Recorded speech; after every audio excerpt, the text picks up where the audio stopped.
In this GlowShift gauges installation video, we'll show you how to install a GlowShift direct replacement pillar pod into your 73 to 87 C10 truck.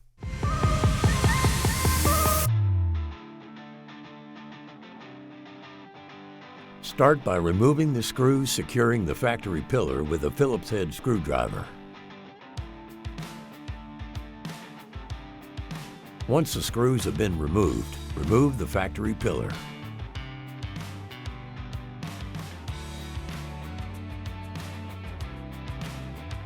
Tuck the bottom of the new gauge pod into the dash and use the factory screws to secure the pod to the pillar.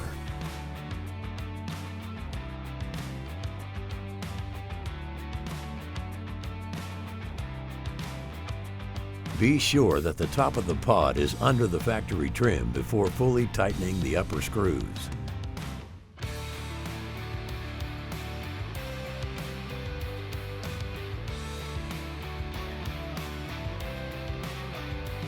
You've now successfully installed your GlowShift direct replacement pillar pod into your 73 to 87 C10 truck. If you have any questions, concerns, or comments, please contact us at 1-888-GS-GAUGE, and we'll see you on the road.